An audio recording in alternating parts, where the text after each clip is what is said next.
अगर वह राजा का ध्यान अपनी ओर खींचे तो राज्य के मामलों में भी उसका प्रभाव बढ़ सकता है। रानी ने यह महसूस किया कि केवल पारंपरिक तरीकों से काम नहीं चलेगा और उसे कुछ ऐसा करना होगा जो राजा को उसकी ओर आकर्षित करें। यह सोचकर रानी ने स्वामी शरणानंद से मिलने का निर्णय लिया। स्वामी शरणानंद, जो पहले ही राजा चंद्रसेन के दरबार में अपनी पैठ बना चुका था, ने रानी से मुलाकात की।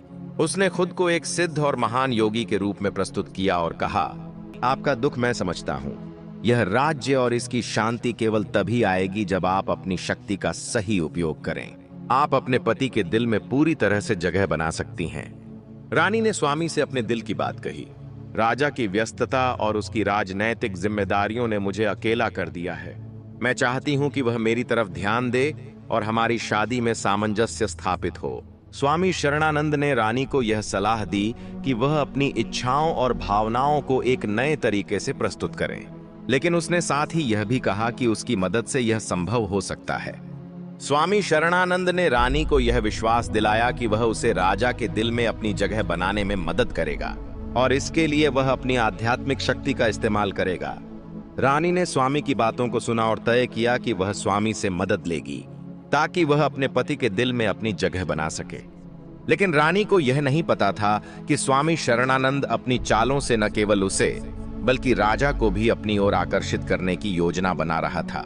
स्वामी शरणानंद ने रानी की कमजोरियों और इच्छाओं को अच्छी तरह समझ लिया था।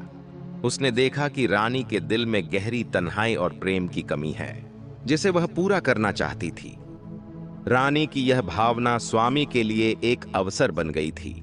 स्वामी शरणानंद अपनी चालाकी से रानी को और भी अपनी ओर आकर्षित करने लगा।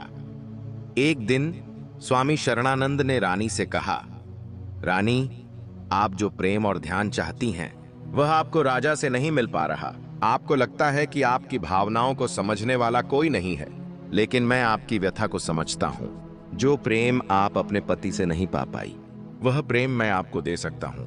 मैं आपका समर्थन करूंगा और आपके सभी दुखों का इलाज करूंगा। रानी ने उसकी बातों को ध्यान से सुना और उसके मन में एक हलचल मच गई। स्वामी शरणानंद ने उसे यह विश्वास दिलाया कि वह उसे न केवल राजा के मुकाबले अधिक प्रेम और सम्मान दे सकता है, बल्कि उसे अपना आत्मिक और मानसिक संतुलन भी पुनः प्राप्त करने में मदद करेगा। स्वामी की बातों में ऐसा कुछ था जो रानी को आकर्षित करता था। धीरे धीरे रानी ने स्वामी शरणानंद को अपनी आत्मिक उलझनों को सुलझाने के लिए सहारा मान लिया। स्वामी शरणानंद ने रानी को यह समझाया कि राजा के प्यार के लिए उसे कुछ ज्यादा करने की जरूरत नहीं है।